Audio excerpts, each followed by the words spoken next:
hay un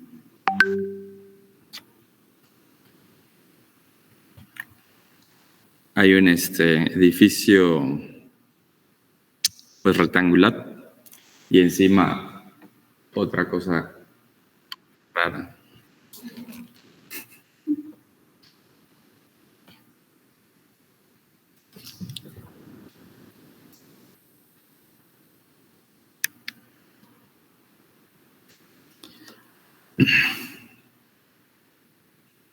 Esa parte del edificio es donde están la mayoría de los laboratorios de investigación, y el segundo piso es el único piso donde se ven pacientes y donde se hace diagnóstico de enfermedades genéticas. La verdad es que para mí, yo tengo probablemente 10 años dando clases de genética, porque empecé en la especialidad, en la residencia. Uno de mis profesores me invitó a dar clases en el segundo año, y entonces de ahí empecé a dar clases en el Poli y en la UNAM. Y la verdad es que siempre me pregunto cómo enseñar genética clínica. La verdad es que no es una materia sencilla en el sentido de, uno, llamar la atención, y dos, asentar los conceptos clínicos y moleculares de una manera fácil. Entonces me gusta este chiste gráfico que dice que viajaron en el tiempo, pero no saben en qué año están. Y pues pregunta si sigue siendo aburrida la genética, y pues sí, sigue siendo. La verdad es que es una especialidad, o sea, la parte teórica puede llegar a ser aburrida si uno no le gusta la biología, pero también puede ser entretenida si te llama la atención la biología. En mi opinión, todos los médicos deberían de saber mucha más biología y fisiología que la que saben actualmente. Y sinceramente creo que muchas especialidades médicas hoy día tienen grandes oportunidades de mejorar su conocimiento sobre la biología molecular, porque la mayoría de las pruebas asociadas a diagnósticos y a tratamientos actualmente tienen un componente genético y molecular. Por ejemplo, cáncer, por ejemplo, algunas otras situaciones en obstetricia, en cirugía. Hay pruebas asociadas al diagnóstico y a la forma de tratar a los pacientes, y también de evaluar el pronóstico, ¿no? Y cáncer principalmente. La verdad es que la genética va muy de la mano con el cáncer y el neurodesarrollo. O sea, en realidad son de las cosas en donde el desarrollo tecnológico de la genética pues, ha ayudado un montón, ¿no? Y esta otra diapositiva pues, nos recuerda la manera en la que las personas aprendemos, ¿no? La mayoría de las veces cuando uno estudia medicina, pues hace las primeras actividades, las primeras 4. Uno lee entretenidamente sobre algún tema, y sobre otros 0 entretenidos. También tiene que leer al respecto. Uno escucha a ponentes, profesores, compañeros, etcétera, y de eso se aprende un buen porcentaje. Uno puede ver cómo se realiza una consulta médica, por ejemplo, y entonces uno aprende un poco más. Y uno puede ver y oír cómo se realiza una exploración física, y entonces complementa toda esa información y logra uno aprender un poco más. Todo eso se denomina aprendizaje pasivo, ¿no? Cuando uno está esperando que llegue la información. Y bueno, sí, uno puede atender a buscar cierta información, ¿no? Que es leer. Y el aprendizaje activo es cuando uno discute de una manera en donde uno tiene antecedentes de algo que se está estudiando y logra pues comenzar, preguntar, relatar, reproducir, recordar y debatir sobre un tema. Y uno puede aprender más cuando se escribe, interpreta, traduce, expresa, revisa, identifica, comunica, amplía, utiliza, demuestra y cataloga la información. Eso generalmente, ese 80% uno lo logra cuando uno hace un posgrado.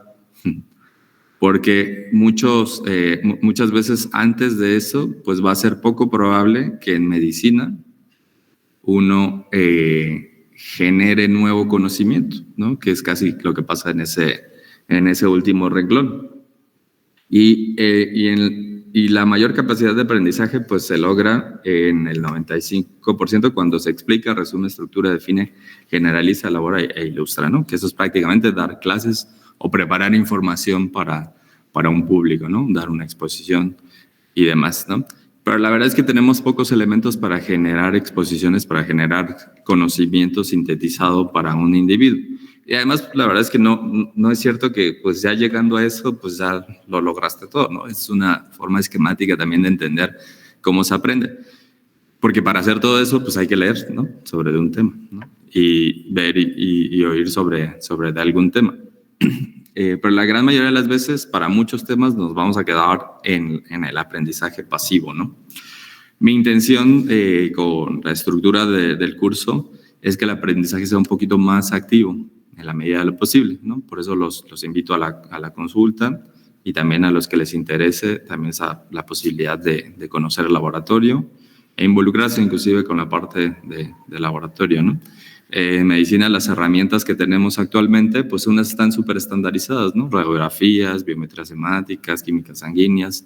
La mayoría de esas pruebas, uno debería de saber cómo se hacen y uno debería de hacerlas también en algún punto para poder entender por qué son útiles, cómo funcionan, qué errores tienen, qué limitaciones tienen.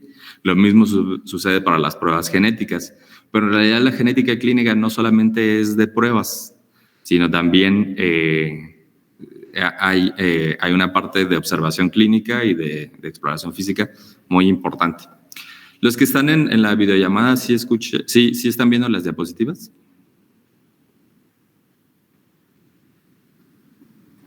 Sí. Sí, se ve. Ok, en pantalla completa, porque es que yo la tengo en modo presentador y no sé si ustedes están viendo también en modo presentador.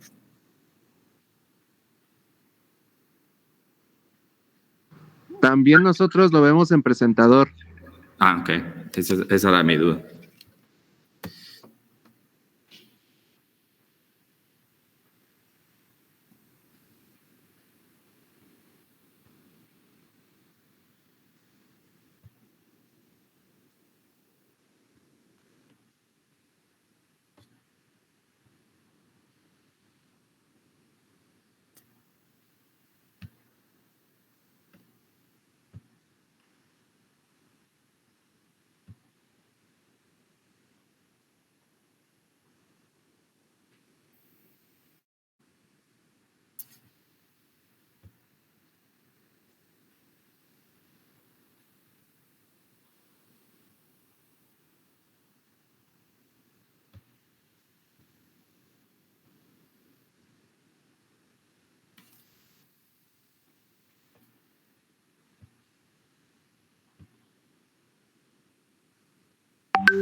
Ahí está, ¿verdad?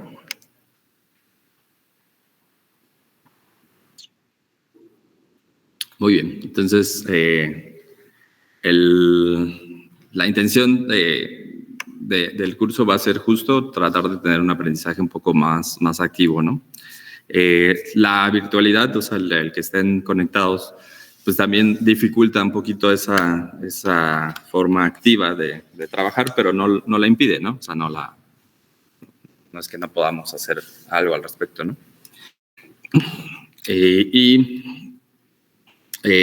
Vamos a comenzar el curso revisando las bases moleculares de la herencia. Y lo primero que vamos a ver es la herencia biológica. De tarea, van a ver este capítulo que está en YouTube, de una caricatura que se hizo aquí en el instituto, que se llama El Show del Dr. Gecko. Es una caricatura que explica de manera como muy simplificada lo que es la herencia biológica. Y la siguiente sesión vamos a platicar de qué fue lo que se comprendió acerca de este concepto. De todos modos, hoy vamos a revisarlo Y pues la caricatura pues intenta pues volverlo gracioso y accesible. Y también pues se lo pueden compartir a sus sobrinos, hijos, hermanitos, para que tengan, bueno, para que puedan ver también la serie de shows del Dr. Gecko. La verdad es que está bastante bueno, salvo el último capítulo. La mayoría están entretenidos. Estas diapositivas se las voy a compartir en PDF para que las tengan. La verdad es que tienen poco texto, la mayoría son imágenes. Voy a tratar de cambiar eso un poquito para que pues, también tengan los conceptos escritos que van a venir en el examen. Pero la herencia biológica para mí es muy importante definirla porque desde ahí es donde uno parte a entender todo lo demás que se hace en genética clínica. Me parece que en ninguna otra materia ustedes podrían revisar ese concepto, o sea, como tal.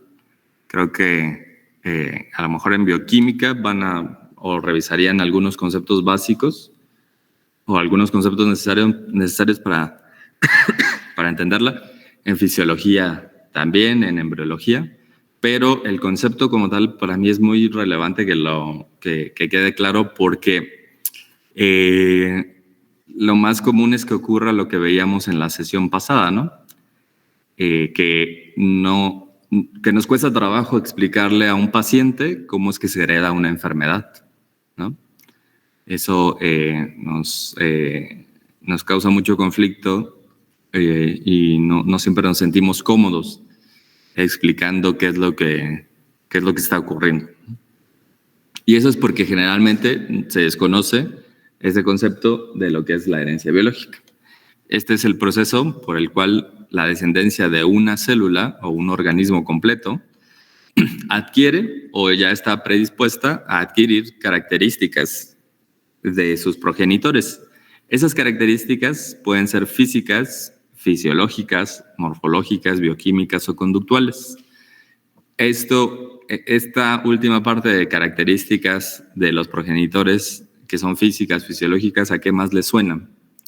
¿A qué concepto que utilizamos mucho en genética les suena? Al fenotipo, exactamente. Y pues muchas veces en el curso de genética uno quiere definir qué es fenotipo y qué es genotipo. La verdad es que a mí no me agobia definir eso porque me parece que es un término pues un poquito que ha caído en desuso, pero que sí, por lo menos la parte de fenotipo se usa mucho, ¿no? Para estudiar, por ejemplo, los temas del segundo y tercer parcial son prácticamente fenotipos, ¿no? O sea, autismo, discapacidad intelectual,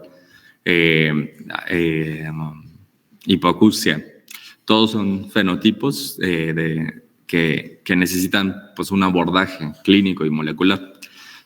Y obviamente, pues en esta definición cae eso, ¿no? Caen esas alteraciones o esas cosas que salen de lo normal. ¿Qué otra característica física les parece que heredemos de nuestros padres? ¿Alguien de aquí de los presentes quiere? Pues la altura. La altura es algo que es una característica física que heredamos de nuestros padres. ¿Qué tan heredada es la altura? Pues yo siento que sí es muchas veces una de las mayores cosas que podemos heredar, ¿no? Uh-huh. También el color de piel es una característica física que tiene un componente hereditario bien importante, pero vamos a regresar un poco a la talla. Y la talla, pues sí, tiene un componente hereditario muy alto, ¿no? Del 80%. La heredabilidad de la talla es muy, muy alta. Pero también hay un rango de heredabilidad. O sea, la heredabilidad es un concepto que vamos a revisar ahorita cuando empecemos a revisar talla baja y talla alta. Y la heredabilidad siempre se malentiende como un riesgo de recurrencia, ¿no? O sea, las enfermedades dominantes, también lo vamos a ver, el riesgo de recurrencia de acondroplasia, por ejemplo, es del 50%, ¿no? Un padre con acondroplasia que tiene un hijo o una hija tiene un 50% de probabilidad de heredar acondroplasia. La heredabilidad del 80% de la talla no es que el 80% de sus hijos tengan su talla, ¿no? O sea, una persona que mide 1,70, no, el 80% de sus hijos van a medir 1,70 y el otro 20% no. Más bien se refiere a un concepto muy estadístico y matemático que es la varianza de ese rasgo cuantitativo, o sea, que se mide, la varianza, o sea, que son la raíz cuadrada de la desviación estándar, por eso es muy estadístico el concepto. ¿Qué tanto de esa varianza se explica por un componente genético, ¿no? Entonces, dicho en otras palabras, la heredabilidad es qué tan heredado es, ¿no? Y dicho en otras palabras, que lo que no es heredado, qué tan ambiental es, ¿no? Casi siempre entendemos las enfermedades con esos dos parámetros, ¿no? Lo heredó o el ambiente se lo trajo, ¿no? O sea, como pensando que somos un sistema biológico abierto y que algunas características vienen de fuera y otras o algunos factores vienen de fuera y otros factores son intrínsecos al individuo, ¿no? Esa dualidad nos ayuda a explicar de la herencia biológica, pero también nos limita mucho a entenderla realmente cómo funciona, ¿no? Pero generalmente, pues ustedes van a ver que en medicina van a tener que aprender unas cosas para después cuestionarlas. Eso es natural y necesario, ¿no? Para el pensamiento científico.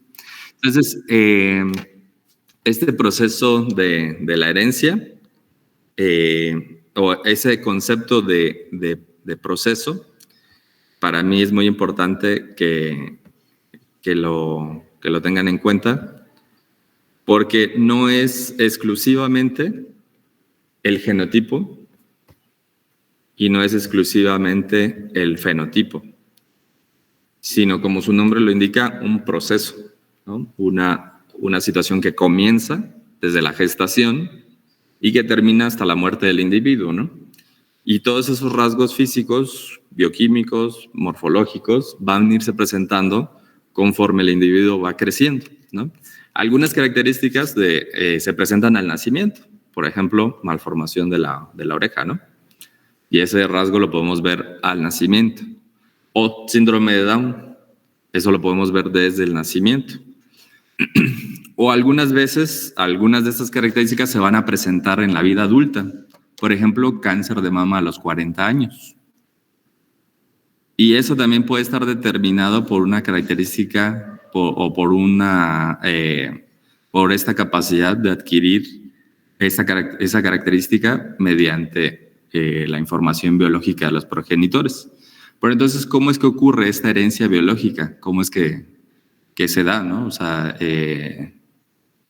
y seguro ustedes tienen grandes pistas de cómo es que ocurre. Y aquí me gustaría escucharlos también, a los que están en la videollamada, para que me cuenten cómo se imaginan que ocurre este proceso, o cuáles son los componentes que heredan los padres en este proceso.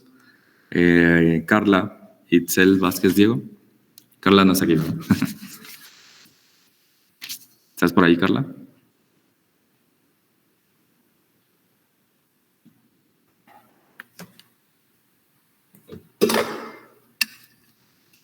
Escríbanle para despertar a Carla. Es que yo si me quedo en mi casa viendo una videollamada me duermo. Ya, digo. ¿Carla está por ahí? Sí. Hola, Carla. Hola. Cuéntanos, ¿qué idea tienes sobre cuáles serían estas características, no características, cuáles serían estos factores de los progenitores que hacen que se presente una característica en los hijos? ¿Podría ser por la meiosis? Podría ser por la meiosis. La meiosis interviene, por supuesto, y pues utilizando ese mismo concepto de la meiosis. ¿Qué es lo que ocurre en la meiosis? O sea, ¿qué te acuerdas que pasa durante la meiosis? La recombinación. La recombinación homóloga. Ajá. ¿Y para qué ocurre ese proceso de la recombinación?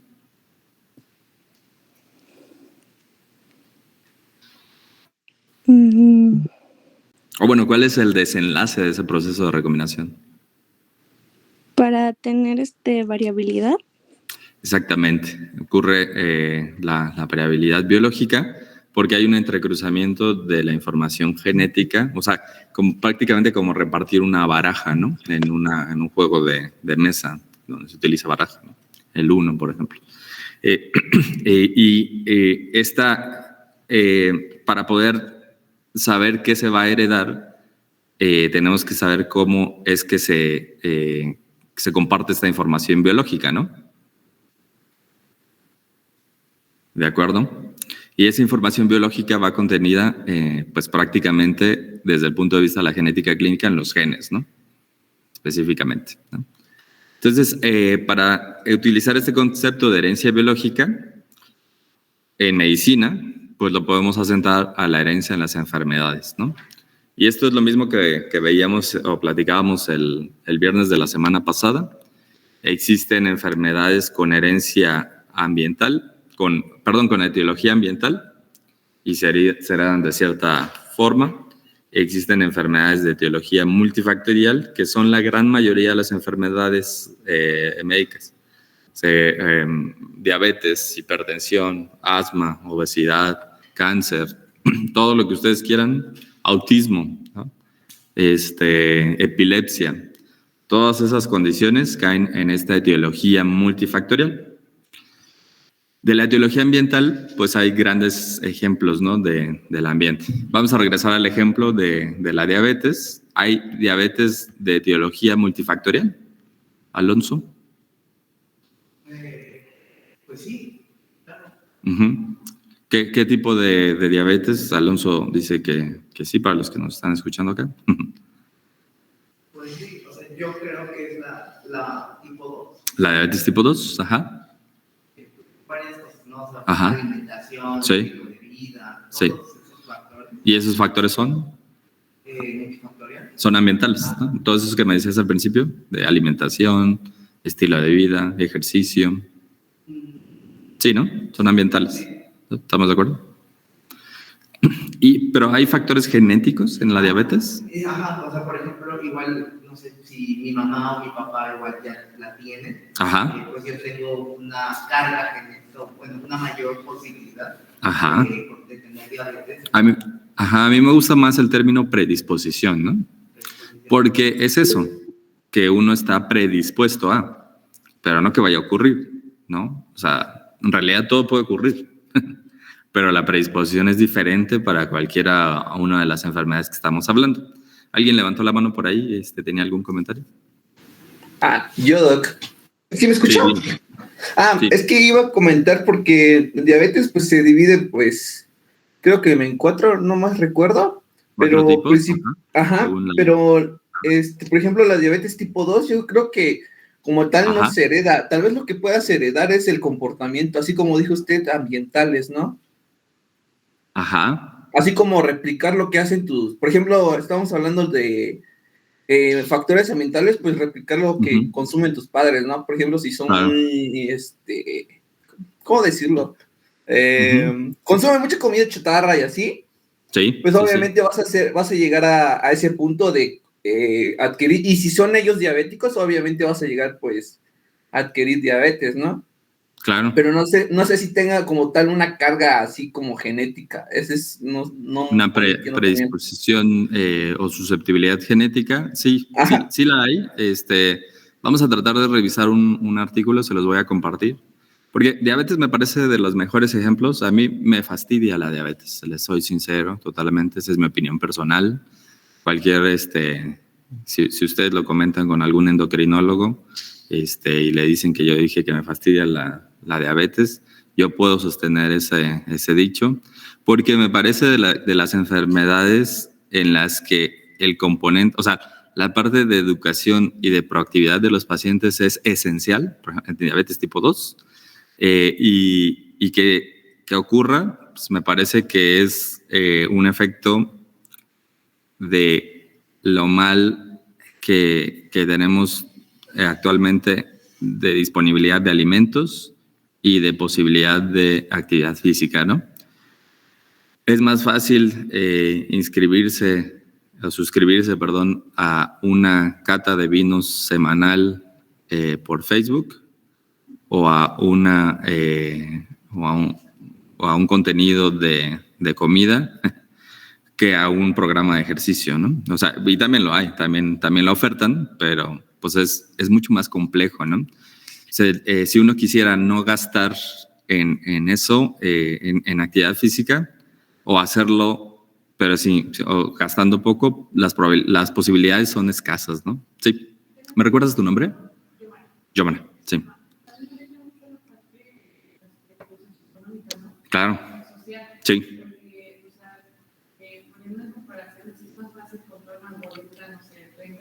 Sí. A una ensalada de, no sé, 150 pesos. Claro, sí. Y lo más probable es que te quedes con hambre con la ensalada, ¿no? Claro, pues sí, sí. Claro, por supuesto, sí. Sí, la diabetes tiene un componente social bien importante y el ejemplo no solamente social de económico, o sea, socioeconómico y de tener pocos ingresos, sino también de tener muchos ingresos. O sea, ir a un supermercado en Estados Unidos es la oferta de calorías más grosera que te puedas imaginar. Y esas personas ganan bien. Y no es necesariamente una cuestión de tener escasos recursos económicos, sino más bien tener escasos recursos intelectuales o de conocimiento sobre la predisposición a la diabetes y la dieta, ¿no? Cómo influye. Entonces, a mí me parece que este tema pues tiene que ver con que todos los días estamos bombardeados con estrés emocional porque tenemos metas que cumplir y bocas que callar en el día a día, y entonces estamos muy estresados todo el tiempo por levantarnos temprano, leer un artículo que nos dejaron, contestar oportunamente en una clase, publicar un artículo científico, etcétera, ¿no? Lo que sea que nos estrese diariamente está todo el tiempo ahí. Y entonces en la tarde, que nos podemos relajar, o en la mañana, que tenemos que correr a dar una clase, pues obtenemos un alimento de baja calidad, ¿no? Como decía muy bien Yomara. Podemos obtener rápidamente un alimento de muy mala calidad, pero que va a satisfacer esa necesidad de llenarnos y a lo mejor también satisface esa necesidad de sabor, ¿no? Y de recompensa, ¿no? A lo mejor una dona, ¿no? Por ejemplo, puede ser un buen ejemplo de pues, algo que nos gusta y además nos da muchas calorías que a lo mejor no vamos a quemar en el día, ¿no? E inclusive esa capacidad de comer muchas calorías y gastarlas también genera un estrés oxidativo que daña a las células. O sea, no por comer mucho y gastarlo, también lo estamos haciendo bien. Eso también es un error. O bueno, no un error, sino una mala idea, ¿no? De cómo se puede hacer. Entonces, estoy de acuerdo con las ideas de todos de que la diabetes tipo 2 es una enfermedad de etiología multifactorial. Entonces, esa susceptibilidad, ¿creen ustedes que se pueda evaluar actualmente con una prueba genética? Y es que insisto mucho en esa pregunta, la hice la sesión pasada, pero me parece que es esencial que ustedes la comprendan y me gustaría mucho escucharlos que me digan, sí se puede hacer una prueba genética para diabetes o no se puede hacer una prueba genética para diabetes.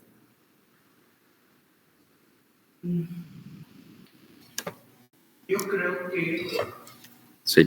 a lo mejor sí se puede hacer. ¿Ellos te están escuchando con la videoma? No. Ok. Pero no, dilo ya, yo les cuento. Pues yo creo que sí se puede hacer. O sea, sí existe como tal una prueba, ¿no? Si no me equivoco. ¿Genética? Ajá. Sí. Entonces, sí se puede hacer. Sí. A lo mejor eso te puede ayudar como padre, de que pues puedas ayudar a tu hijo a que tome una vida más saludable, ¿no? Sabiendo pues la predisposición que presentará a causa pues de él o de la mamá o de otros familiares directos, ¿no? O para ese mismo individuo hipotético del que estás hablando, también puede ser para él mismo, ¿no? La prueba. Pues sí, también. Ajá. A futuro, pues sí. ya con este adulto sí le va a servir. No, pero tú decías que uno como padre podría influir sobre un hijo. Yo lo veo como, yo tengo a mi hijo ahorita. Ajá. Y no sé, en el hospital, mira, le podemos... Me lo imaginé y podría haber apostado que era por algo que te pasaba a ti directamente. Pero sí, adelante, está muy bien, Alonso. Sí, o sea, sí. yo me lo imaginé así, pero sí. como adulto digo, no, tengo la duda, ¿no? O sea, Ajá. tanta predisposición, qué porcentaje. Ajá. yo hablamos ahorita de 24 años, perdón. Wow. De 24 primaveras, pues ya, ¿qué tanto ahorita tengo de predisposición, no? Entonces sí me puede servir para tomar una decisión de llevar una vida más saludable, porque si no me puede afectar, o sea, claro. Puedo enfermarme, sí. Con ello pues tener muchas cosas que es algo irreversible. Y que podían evitarse, ¿no? A mí me llama mucho la atención justo tu ejemplo, porque es el ejemplo que yo veo diariamente aquí cuando evalúo cáncer hereditario. La gran mayoría, el 99% de las mujeres que se sientan en ese consultorio a preguntar, ¿tengo cáncer hereditario?, vienen por sus hijos o sus hijas. O sea, de verdad, a mí me sorprende mucho. Yo tengo 38 años y no tengo hijos y no tengo como este insight de decir, voy a hacer esto por mis hijos, o sea, porque pues no tengo. Y entonces me parece, me llama mucho la atención cómo se logra esta, voy a usar un término en inglés, pero a lo mejor hay uno en español, que es el coping, o sea, el comprometerse o el que te llame la atención algo por eso, ¿no? Por un motivo que no eres tú mismo, ¿no? A lo mejor yo soy muy egoísta o pienso más en mí, o como no tengo hijos, pues no puedo pensar en hijos, ¿no? Pero me llama mucho la atención. Entonces, pues sí, o sea, la prueba genética de predisposición para diabetes comercialmente no existe. O sea, existe el know-how y existe una prueba, y eso voy a anotar aquí como segunda tarea. La primera tarea es el video del doctor Gecko, y la segunda es que busquen en internet si hay pruebas genéticas para diabetes, ¿no? O sea, googleen diabetes tipo 2, prueba genética, ¿no? Y si pueden, o les interesa, y hay alguien que la provee, pregúntenle cuánto cuesta y qué evalúa y cómo se interpreta, ¿no? O sea, hagan de cuenta que ustedes van a comprarla. Entonces lleguen hasta la última pregunta, ¿no? Si una aseguradora la puede pagar o si la pueden pedir en el IMSS, ¿no? O sea, lo que se les ocurra preguntar ahí, háganse un guión antes de hablar o de escribir por WhatsApp y pregunten. Que eso es una gran capacidad actualmente, ¿no? De las compañías. Uno les escribe por WhatsApp y pum, rápido ya cuando ves ya te está llegando tus 2 botellas de vino cada 15 días, ¿no? Pregunten todo eso porque pues puede ser, o sea, yo cada vez que doy el curso les encargo esa tarea, no siempre, en algunos grupos sí, otros no, pero puede ser que haya cambiado, ¿no? Que ya haya disponibilidad de alguna prueba genética, pero en mi conocimiento y hasta algunos meses no hay una prueba genética para diabetes, o sea, no hay una prueba porque sería una prueba para evaluar la susceptibilidad o la predisposición para diabetes, ¿no? Porque ¿cómo se hace el diagnóstico para diabetes? ¿Me recuerdas tu nombre? María Teresa. Pues es por pruebas sanguíneas. Claro, se hace... Ajá.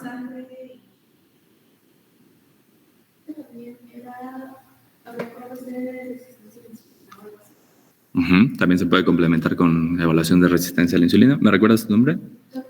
Sofía. Sofía, María Teresa, Alonso y Yomara. ¿Perdona? La hemoglobina glucosilada es parte del componente de las pruebas actualmente. ¿Y hay otra prueba? La resistencia a la insulina es como un segundo paso, digamos, en la evaluación.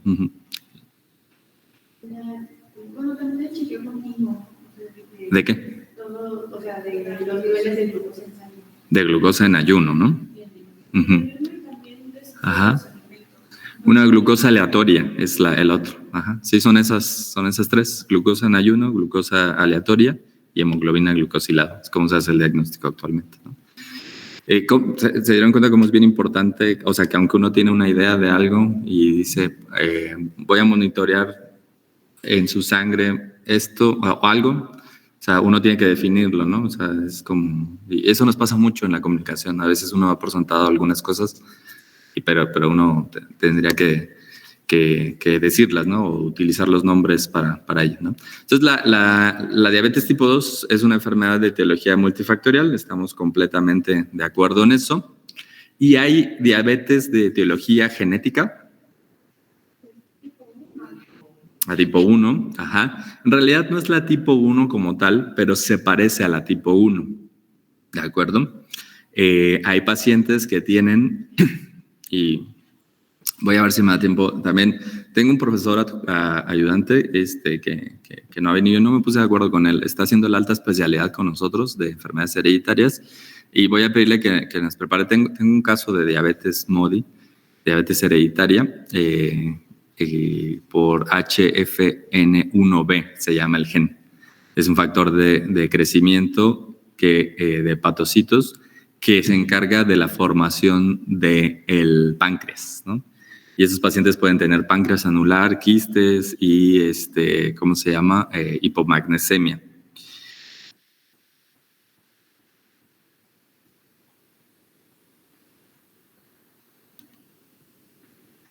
Entonces sí, hay diabetes de origen genético, ¿no? ¿Hay diabetes de origen ambiental? Pues por hábitos, generalmente. Pero esa caería en el multifactorial, ¿no? O sea, seguro conocen a alguien que tiene los peores hábitos del universo y no tiene diabetes, ¿no? Entonces es la suma de esos factores, ¿no? Y también seguro conocen a alguien que no tiene ningún factor de riesgo y tiene diabetes. Entonces es la suma de esos factores, ¿no? Esa persona, el ejemplo que tiene malos hábitos y tiene poca susceptibilidad genética, estaría aquí, ¿no? O sea, tiene muchos malos hábitos y poca genética, ¿no? Sus papás no son diabéticos, pero él se toma una Coca-Cola de 2 litros diariamente y Twinkies fritos y tamal frito, etcétera, ¿no? Entonces, genera diabetes. Pero también puede haber una persona que no tenga esos hábitos, coma ensalada, corra 10 kilómetros diarios y desarrolle diabetes. ¿Estamos de acuerdo? ¿Por qué? Porque puede tener un factor genético hereditario más grande, ¿no? Una susceptibilidad. Tiene 2 padres diabéticos que empezaron tempranamente y entonces esa persona desarrolla diabetes. Las 2 personas tienen una etiología multifactorial y quiero que quede claro como que en realidad es un continuo, ¿no? O sea, en realidad no... En medicina nos encanta mucho, o los seres humanos en general, nos gusta mucho poder medir las cosas para saber qué es lo que está pasando, ¿no? Y nos gusta mucho predecir qué es lo que nos va a ocurrir. O sea, el futuro incierto nos agobia. Pero el futuro conocido, por ejemplo, estudiar mucho para sacar un 10, nos fascina. Pero el futuro de estudiar poco o mal y esperar por un 10, también hay personas a las que les emociona, pero también también es improbable, ¿no? O sea, esa susceptibilidad o esa predisposición, pues también ocurre para esos eventos, ¿no? Entonces, ¿alguien de los que está conectados identifica alguna diabetes de origen ambiental?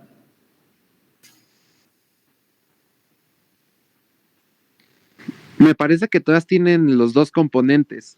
No puede desarrollarse cualquier tipo sin que exista un componente genético ni que exista un componente ambiental. ¿Es correcto? Es correcto. Vamos a ver si...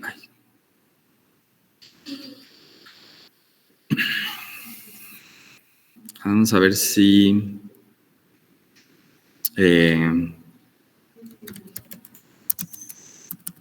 ¿Los que están conectados ven mi pantalla? Sí, Doc, sí se ve. Es que en alguna clase tenía yo eso.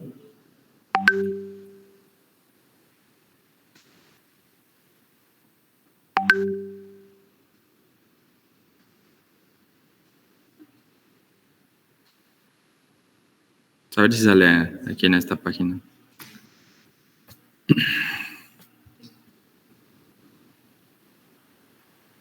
Es que yo tenía esta imagen.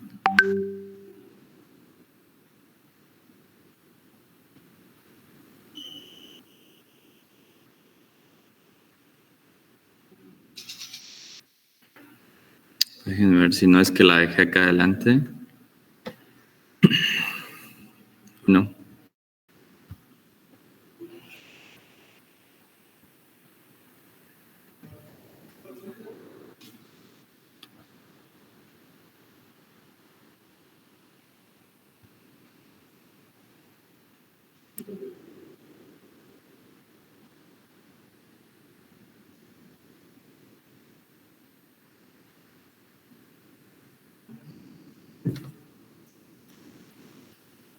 Este es un resumen de la guía actualmente y miren como un adulto con presunta diabetes tipo 1, si les haces anticuerpos antiislotes pancreáticos y está positivo, tienen diabetes tipo 1, ¿no?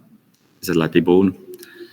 Pero si el test de anticuerpos está negativo y tiene menos de 35 años, puede ser y presenta características de una diabetes monogénica, puede ser una diabetes monogénica. Y ya después se le hace péptido C y luego una prueba genética, ¿no?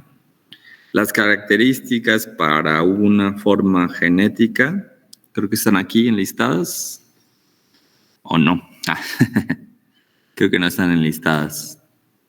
Pero bueno, son displasia del páncreas, quistes renales, hipomagnesemia, malformación renal.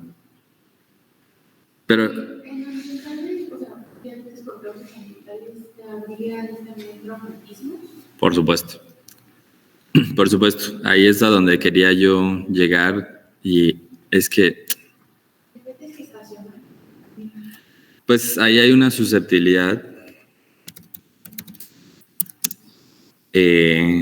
genética también posiblemente, pero también pues es un buen ejemplo. Vamos a ver si encuentro esa tabla. Es que antes yo la tenía en la presentación, pero no sé por qué ya no la tengo. Y no sé si todavía sale esa tabla en las guías de la ADA. Pero hay una larga lista de causas ambientales. Que son, por ejemplo, no, pues estos son los criterios.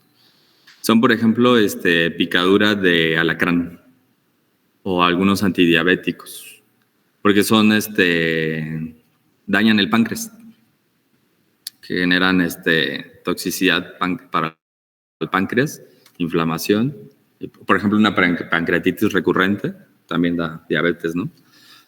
Y hay pancreatitis recurrentes de origen genético. Entonces, una pancreatitis recurrente por alcohol, por ejemplo, puede desencadenar una diabetes por disminución de la producción de insulina, ¿no?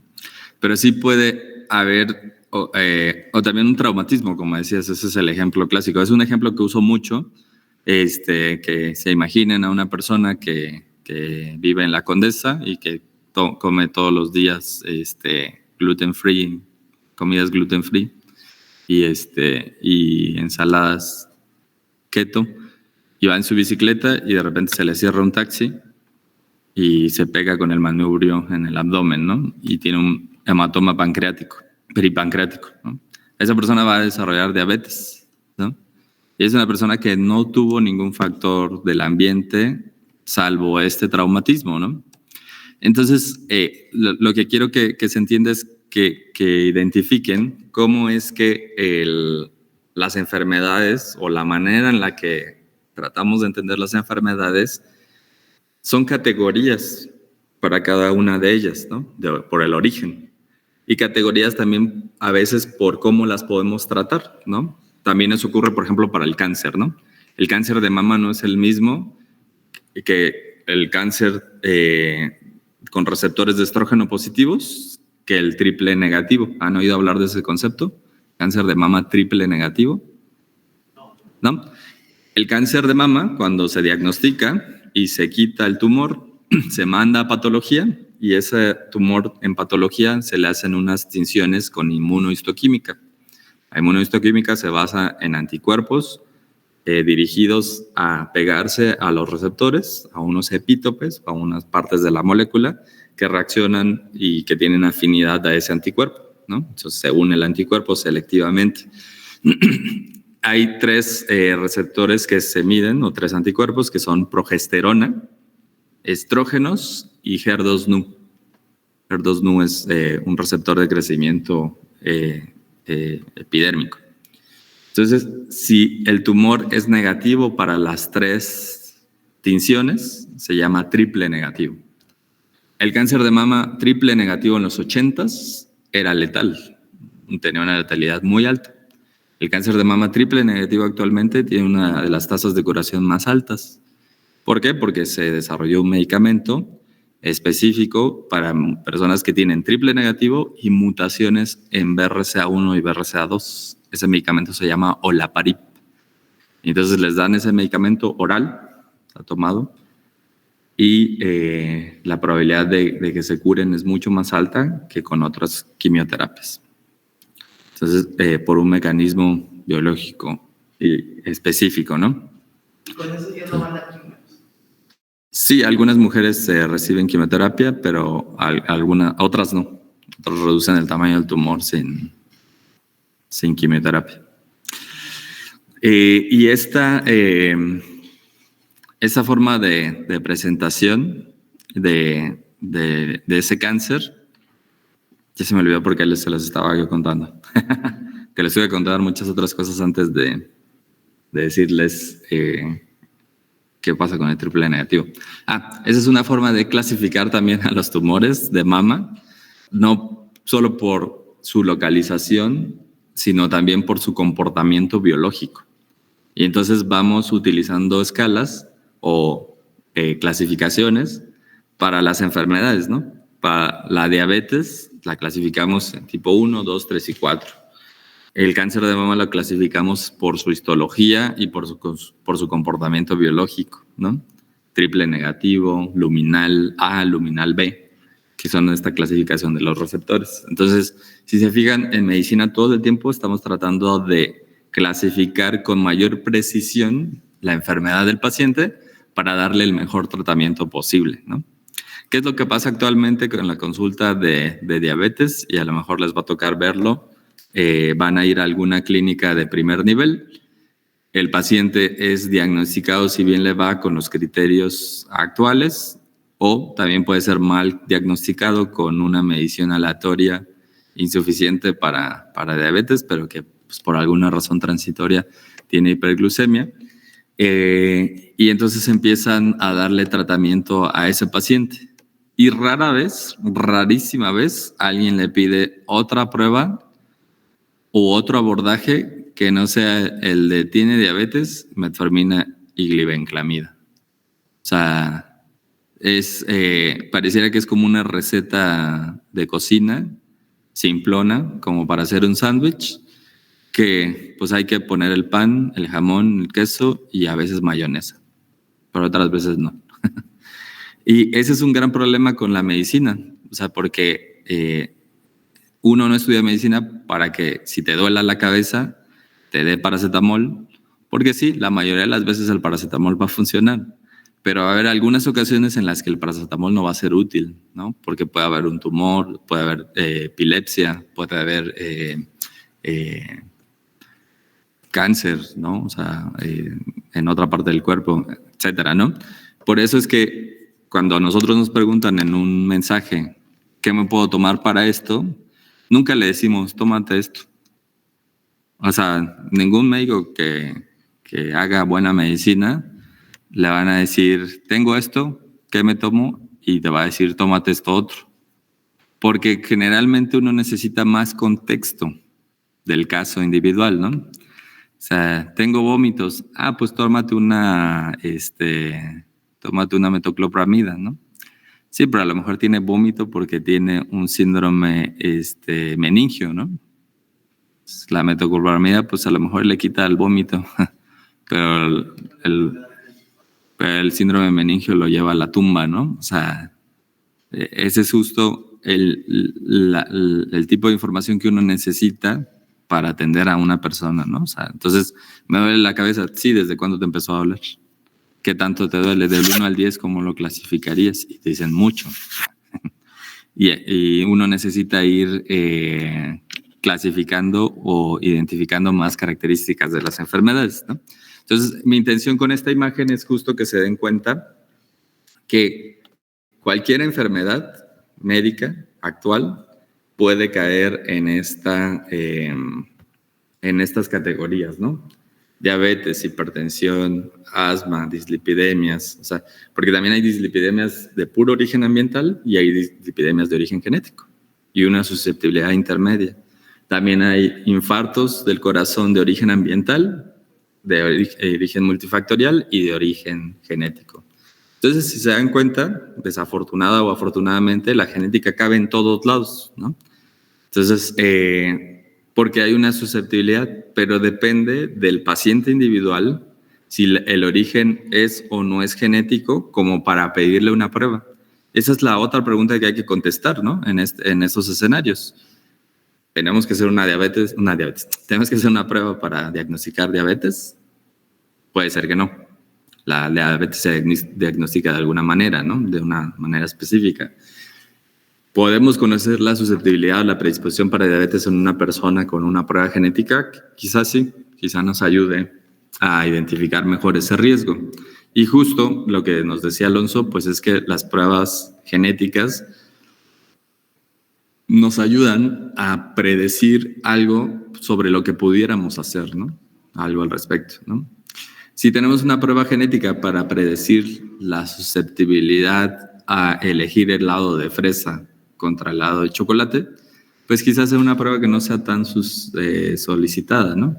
Pero si tenemos una prueba genética, o a lo mejor sea muy solicitada de repente, o tenemos una prueba genética para identificar la susceptibilidad para cáncer de ovario, que tiene una letalidad del 70%, pues sería útil utilizarla, ¿no? Sería útil usarla en el contexto clínico de un paciente. ¿Hasta aquí tienen alguna duda con lo que hemos platicado? Se entiende lo que es la herencia biológica y cómo se presenta como con un gradiente en las enfermedades. Muy bien, vamos a descansar unos 10 minutos, son 9:20, los veo 9:30. Terminamos a las 11, ¿verdad? No, ¿a las 10? ¿A las 10? A ver. Entonces, ¿cómo es que se heredan los rasgos actualmente? Bueno, ¿qué es lo que sabemos históricamente? A mí me gusta luego poner la parte histórica porque pues me da la impresión de que hay descubrimientos que van clarificando lo que sucede y hay pues muchas ocasiones en las que se entendía algo ya, pero pues, se tenía poca información para tenerlo claro, ¿no? Entonces, Hipócrates, filósofo griego, decía que había una pangénesis, ¿no? Que había pequeñas gémulas, les llamaba gémulas, a una parte de información que viajaba desde cada uno de los órganos y partes del cuerpo del individuo. Recuerden que en esa época abrir un cuerpo pues no era tan factible. La verdad es que ya había sucedido seguramente en muchas partes del mundo. Alguien ya había abierto los órganos, el abdomen de un individuo. Pero registrarlo pues fue lo que dio la capacidad. Por eso las obras de Vesalio son tan importantes, ¿no? Porque antes de eso pues a lo mejor alguien veía ahí a alguien partido a la mitad porque le cayó un árbol, ¿no? Y pues veía los órganos y decía, ay, no, guácala. Y ya se volteaba para el otro lado. Pero tomar esos órganos, lavarlos, pesarlos, medirlos, ver qué forma tienen, qué contiguidad tienen, pues es justo lo que ocurrió con la anatomía, ¿no? Entonces, en la pangénesis, pues se decía que cada parte del cuerpo del individuo daba un componente de herencia, ¿no? Una pieza de información. Entonces le preguntaron a Hipócrates, ¿y qué pasa cuando una persona que va a la guerra pierde el brazo? ¿Ya no puede heredar esa parte de su cuerpo a sus hijos? Y pues fue donde derrumbaron la idea. Pero tenía o sea, todo lo que decía tenía, dentro de todo lo que decía, una parte era bien importante, era útil, que es de la información biológica, ¿no? Como hay una parte de información que pasa de una generación a la siguiente. También en esa época creían que pasaba a través del esperma en el hombre y de la sangre en la mujer, porque no se conocía el óvulo y el espermatozoide, ¿no? Y Aristóteles también decía, pues, hay una contribución materna y paterna, por esto mismo que por observación ustedes saben que la talla se hereda, el color de la piel se hereda, ¿no? O sea, son rasgos que son cuantitativos, que podemos cuantificar. Hay escalas para ello, para la piel la escala de Fitzpatrick, para la talla medir a una persona en centímetros o en pulgadas, y entonces podemos medir ese rasgo y ver qué contribución hay. Y eso también pues es cierto, ¿no? Hay una contribución materna y una contribución paterna, ¿no? Pero no sabían exactamente qué era lo que contribuía a heredar un rasgo en específico. En el siglo XVIII pues, ocurrieron muchas transformaciones en la historia de la humanidad. Una de ellas fue la Revolución Industrial y antes de ello la Revolución Agrícola. Y esa revolución industrial le permitió al ser humano europeo salir de Europa y colonizar otras regiones. Y entonces se dieron cuenta de que no solo había blancos, también había morenos, negros, amarillos, rojos, todos los colores de la piel que conocemos. Y entonces se dieron cuenta de que había algunos rasgos después de colonizar y formar parejas de manera romántica, no es cierto, seguro no ocurre eso, pero de manera inadecuada, seguro, se dieron cuenta de que los rasgos pasaban de una generación a la siguiente, ¿no? Y entonces ese mestizaje pues hizo que se propusiera en el siglo XVIII la idea de que pues hay una mezcla de los rasgos, ¿no? Pero ¿qué pasa, por ejemplo, cuando una persona tiene talla baja por acondroplasia, mide 1,40, y tiene una pareja de 1,50, 60, o mide menos, esa persona con acondroplasia, y tiene un hijo con una talla normal? Ahí la idea de la mezcla ya no funciona, ¿no? Pues es que ahí es, ¿cómo se llama? Pues el dominante, ¿no? Ajá.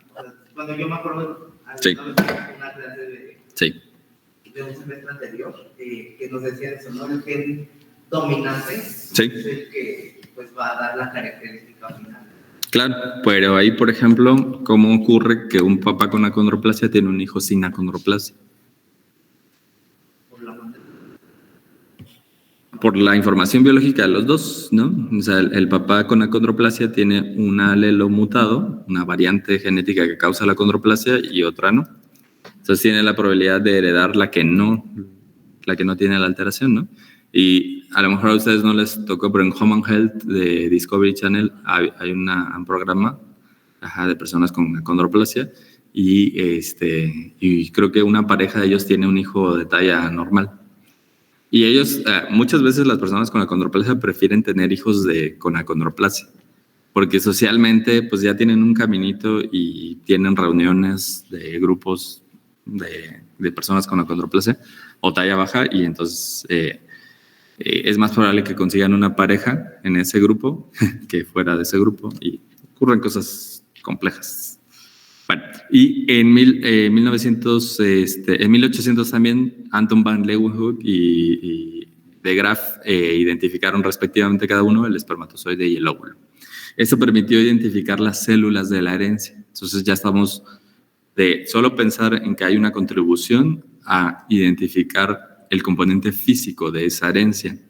Y también pues hubo errores, ¿no? Marcello Malpighi, que era un anatomopatólogo del siglo XVII italiano, dijo, pues también a mí se me hace que hay como un ser humano pequeñito ahí en el óvulo, en el espermatozoide, perdón, y solo tiene que implantarse y de ahí crecer, ¿no? Porque miren, está como en versión chiquita, pero tiene esta cabeza redonda, ¿no? Gigante.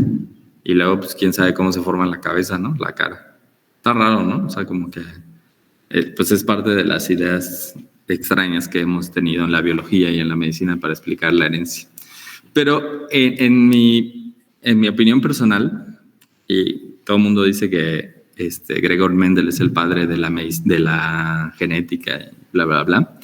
En mi opinión personal, pues sí, los trabajos de Mendel son muy importantes. Pero Joseph Adams es probablemente el padre de la genética clínica, porque ese amigo publicó un tratado completo, que yo solo lo he visto en fotos, pero es una cosa así, de las propiedades hereditarias en enfermedades. O sea, se dedicó a estudiar, en un inglés que se dedicó a estudiar la herencia de las enfermedades. Y él en ese momento no tenía los trabajos de Mendel a la mano para poder utilizarlos y decir, esta se hereda de esta manera mendeliana. O sea, no se conocían. Y en 1752, un naturalista francés, Pierre de Maupertuis, estudió también la polidactilia y el albinismo. La polidactilia casi siempre se hereda de forma dominante, de generación en generación, y el albinismo es recesivo. Los padres sanos tienen hijos con albinismo, ¿no? Y eso lo describió él también. O sea, la genética clínica, al identificar las características hereditarias, ya tenía un buen rato antes de los trabajos de Mendel. Que miren, hasta 1865 es que Mendel comparte en la Sociedad de Historia Natural de la Academia de Brünn, en la República Checa, sus trabajos. Y él, pues, no se le ocurrió así de la nada. Mendel, que en realidad se llamaba Johann, Gregor es su nombre de párroco, o sea, él, cuando se ordenó, le pusieron el nombre, como por ejemplo a los papas, que les cambian el nombre. También los monjes agustinos, como él, cambian el nombre cuando se ordenan. Y él había leído a Theodor Nichols Knight y que había descrito que hay una mayor tendencia de algunas plantas a producir ciertas características. Y en 1824, John Goss también hizo una observación de que había características que pasaban de una generación a la siguiente de manera independiente. Entonces él había leído esos trabajos, pero ninguno de los que había descrito esto lo había puesto en números. La gran contribución de Mendel es ponerlo en una fórmula de un binomio cuadrado, que es para que derriben esos memes que dicen, estoy esperando el momento de usar el binomio cuadrado. Pues esa fue una forma en la que se utilizó el binomio cuadrado para ejemplificar algo y ver cómo se heredaba. Entonces, la contribución de Mendel es identificar los factores de la herencia, que él le llamó así, factores, que actualmente sabemos que son los genes y la manera en la que se heredan. Y esos trabajos de Mendel fueron redescubiertos por 3 investigadores, 2 holandeses y un sueco, en 1900, y dijeron, pues, estos trabajos de Mendel hablan muy bien de cómo se heredan algunas características. Hay que ponerle mucha atención a los trabajos de Mendel. Y en 1902, Archibald Garrod, hace o escribe esta disertación o esta tesis sobre una enfermedad genética, ¿no? Y esta es la primera vez en la que una enfermedad genética conoce las leyes de Mendel, ¿no? O sea, es el merge ahí de las leyes de Mendel y las enfermedades genéticas. Yomara, ¿nos puedes ayudar a leer este primer párrafo del trabajo de Garrod? Desde aquí, mira. Hasta donde sabemos, un individuo es conjuntamente alfa-tonúrico normal. Sí. Es decir, pues excreta varios grados al día de ácido físico o no excreta absolutamente nada de él. La presencia del ácido, ya sea en trazas o en cantidades gradualmente decrecientes, nunca han sido observadas.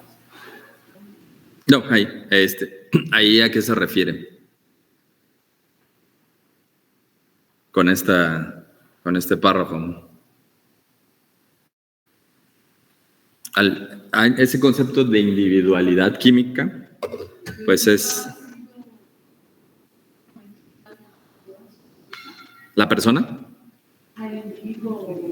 No, ahí está hablando de muchos individuos, de muchos individuos que cuando los estudian midiéndoles ácido homogentísico, hay quienes lo excretan y hay quienes no lo excretan. O sí o no. Entonces, eso mismo sucede para todas las enfermedades genéticas. O tienes achondroplasia o no la tienes. O tienes Marfan o no lo tienes. O tienes neurofibromatosis o no la tienes. ¿Estamos de acuerdo? Sí o no. Claro. Este concepto que estamos describiendo ahorita se llama penetrancia. Y la penetrancia, no sé si lo pueden anotar, la penetrancia es la presencia o no de una enfermedad en un individuo, ¿no? Es la ley del todo o nada, ¿no? O sea, sí está o no está. Y se puede presentar ahí como si ya sea en trazas o en cantidades normalmente crecientes o decrecientes. Pues si lo tienes, se puede manifestar de diferentes formas. No, justo lo que dice ahí es que la presencia de ese ácido homogentísico en trazas o en cantidades menores o mayores nunca ha sido observada. Ajá. O tienes ácido homogentísico en la sangre, digo, en la orina, o no. ¿De acuerdo? Entonces, pues sería como una forma de que se exprese la enfermedad, ¿no? O sea, de que está o no está. ¿De acuerdo? Sí. Esta individualidad que solo ocurre para las enfermedades genéticas monogénicas es una individualidad bien interesante porque una persona con mediciones de glucosa puede tener diabetes en un punto o puede revertir la diabetes, ¿no? Pero ustedes conocen o utilizan en la medicina o algunos de sus profesores o en las consultas en las que hayan estado, utilizan el término ¿se revirtió su diabetes o se curó su diabetes? Generalmente le dicen al paciente su diabetes es de por vida. Pues sí, ¿Estamos de acuerdo? alguna vez lo he escuchado. Sí. Y se lo dicen más a los viejitos. Ajá. Yo lo he escuchado con personas mayores. Ok. ¿Y qué le dijeron así? ¿Qué te acuerdas que le dijeron exactamente? Pues, o sea, yo me acuerdo que fui a un servicio. Ajá. Soy paramédico, entonces había ido, nos mandaron a llamar a una casa. Sí. Porque un viejito tenía una hipoglicemia. Ajá. Porque la doctora le había dicho que le pidió unos estudios. Sí. Para ver si era diabético o no. Y le dijo, no, usted está bien. Ajá. Con esos parámetros de hipoglucemia seguros. Entonces le dijeron que se había curado y entonces a la semana pues, el viejito estaba pues con niveles de glicemia bien bajos. No. Pero sí. Ok, y eso es porque la diabetes en realidad no es propiamente una enfermedad, sino más bien un conjunto de condiciones biológicas en donde hay o resistencia a la insulina o menor producción de insulina que deriva en una hiperglucemia. Y la diabetes casi nunca viene solita, ¿no? Porque el metabolismo intermediario es tan robusto o tan amplio que si ustedes miden también lípidos en una persona con diabetes, ¿qué es lo que van a encontrar? Yomar. La mayoría de las veces. Colesterol, triglicéridos. También altos, ¿no? Ajá, posiblemente, ¿no? Como un síndrome metabólico, ¿no? Entonces, diabetes y síndrome metabólico e hipertensión, dislipidemia, enfermedad cardiovascular, son parte de un mismo espectro de una sola enfermedad probablemente, ¿no? O de un conjunto de condiciones que ocurren para que se presente esto, ¿no? Entonces, ajá.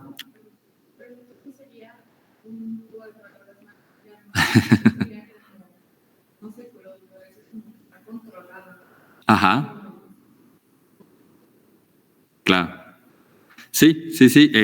Yo creo que justo la idea general es, para no caer en el ejemplo que decía muy bien Alonso, es que pues uno no puede decir que una persona se curó de diabetes, ¿no? Sino más bien se controló la diabetes con las medidas que utilizamos para controlarla, ¿no? Pero siempre va a tener diabetes, ¿no? Lo mismo sucede con las enfermedades genéticas, o mi intención de decirles esto, pues es para pensarlo para una enfermedad genética. La enfermedad genética, pues no se cura, ¿no? Entonces, en general, en medicina, la mayoría de las enfermedades que diagnosticamos o estas etiquetas que ponemos para diagnosticar algo, no hay vuelta atrás, ¿no? Una vez que hacemos el diagnóstico, lo más probable es que nos quedemos ahí, ¿no? O sea, que no lo cambiemos, salvo las enfermedades o las condiciones en las que hay que operar y sacar algo porque se está pudriendo o porque se está echando a perder o pasando algo mal dentro del abdomen, tórax o extremidades. El resto son condiciones que se presentan una vez y una vez que ya las diagnosticamos, ahí se van a quedar para siempre. ¿Por qué les explico esto? Porque en genética siempre hay esta idea de que pues, lo genético ya está ahí y pues ya no hay nada que hacer al respecto, ¿no? Pero justo en este ejemplo de que hay un continuo entre la predisposición genética y el ambiente es la parte que sí podemos controlar en muchas de las enfermedades. Y de hecho es lo que hacemos en la gran mayoría de las enfermedades. Para la persona que tiene asma, le decimos, pues no te expongas a los alergenos o te vacunamos y entonces con eso reducimos la posibilidad de que una de las crisis asmáticas te lleve al hospital o a la tumba, ¿no? Igual en cáncer, si identificamos que alguien tiene susceptibilidad para cáncer de mama, pues le decimos controla tu peso, haz actividad física, ten una dieta balanceada y vigílate el tejido de la mama con esta frecuencia, ¿no? Porque lo que hacemos es justo evaluar la susceptibilidad para una enfermedad y ver cuál es la posibilidad de que ocurra. Y si la posibilidad de que ocurra es muy alta, pues podemos hacer algo al respecto. En esas enfermedades genéticas, la penetrancia, el concepto de sí o no, es bien importante, pero también hay enfermedades genéticas que tienen una penetrancia reducida. Por ejemplo, el cáncer. Una persona con una mutación de BRCA1 tiene una penetrancia, una probabilidad de desarrollar cáncer de mama por primera vez en la vida del 60 al 80%. Eso quiere decir que hay un 40 a un 20% que no lo desarrolla. ¿Estamos de acuerdo? ¿Por qué? Pues probablemente porque tienen factores de protección. Pero en medicina casi siempre nos abocamos a estudiar lo malo que a estudiar lo bueno, ¿no? O sea, nunca buscamos por qué dentro de una familia con BRCA1 mutado hay algunas mujeres que nunca desarrollan cáncer, ¿no? O sea, ¿qué harán ellas que las protege para que no desarrollen el cáncer? Tienen buena suerte, le rezan a San Judas, o sea, ¿cuál es el componente que está causando que no desarrollen cáncer? Y eso no lo evaluamos, ¿no? Casi siempre evaluamos lo que sí incrementa el riesgo, ¿no? Entonces, ¿me puedes ayudar, María Teresa, con el segundo párrafo? Bueno, el segundo y el tercero. La normalidad puede manifestarse en dos o más hermanos o hermanas cuyos progenitores son normales y entre cuyos antecesores no hay evidencia de que haya ocurrido. Ahí si quieres, espera, ¿ahí a qué se refiere o qué están explicando? A pesar de que los papás no hayan, puede ser que los hijos sí lo tienen. Los hijos lo tienen, ¿no? ¿Eso a qué se parece? Está en el siguiente párrafo, pero... ¿Si quieres leerlo? El último párrafo. Una explicación razonable de la enfermedad que es compatible con un modo de herencia recesiva.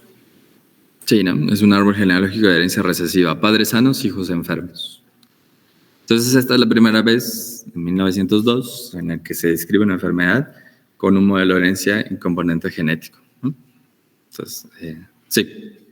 Bueno, ahorita en el segundo párrafo que leyó mi compañera,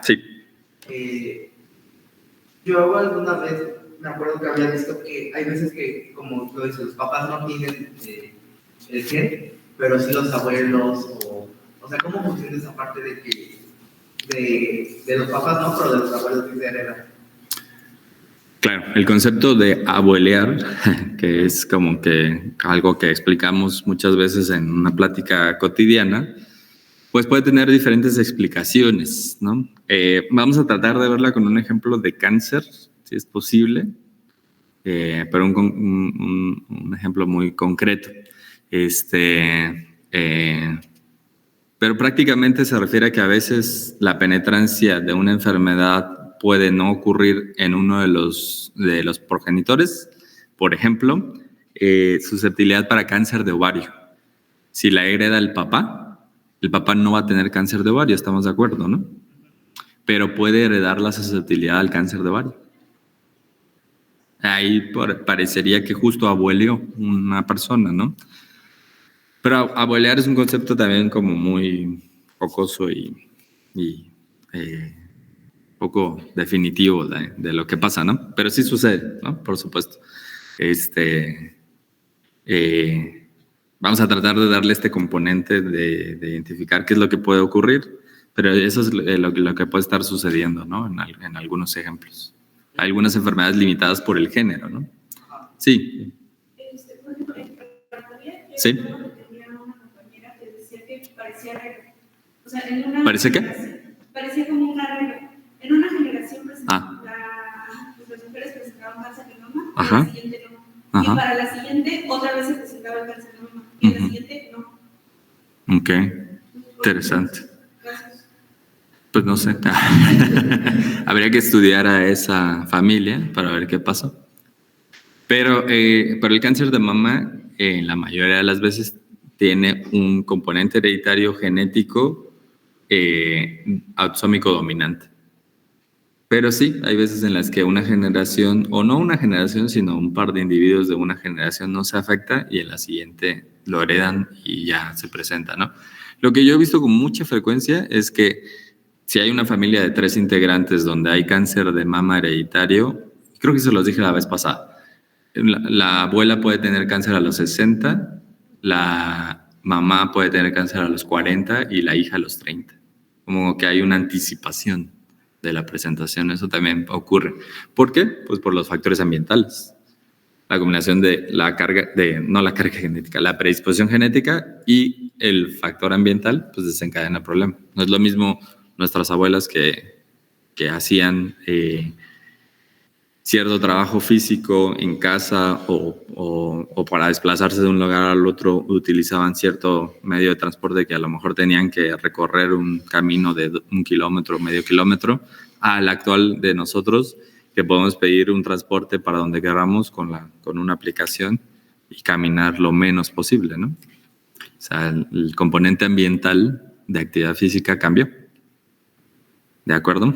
Hasta aquí lo vamos a dejar. La siguiente sesión vamos a ver las leyes de Mendel para entender cómo es que la herencia mendeliana ocurre.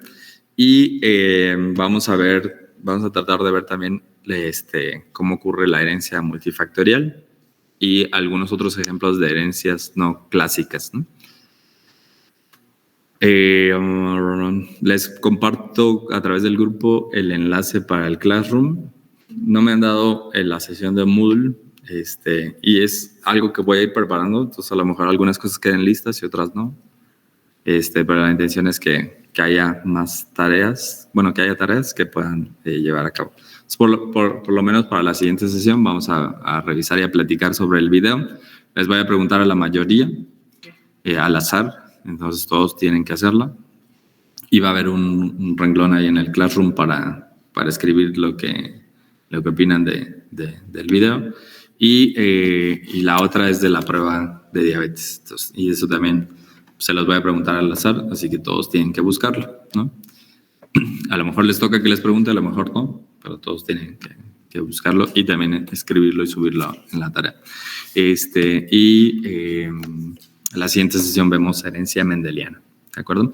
Les voy a subir un escrito sobre herencia biológica que a mí me parece útil. Es extenso, pero las primeras 12 páginas me parece que hablan bien de lo que platicamos sobre herencia biológica.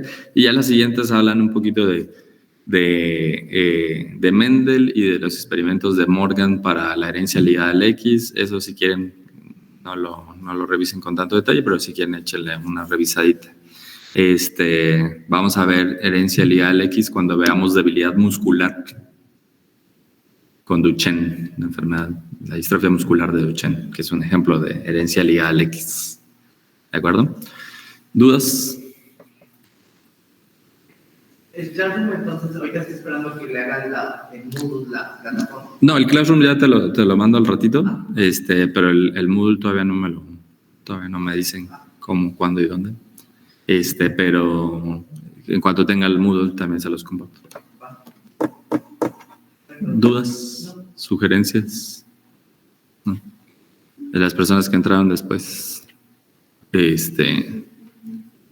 ¿Quiénes faltaban de la lista?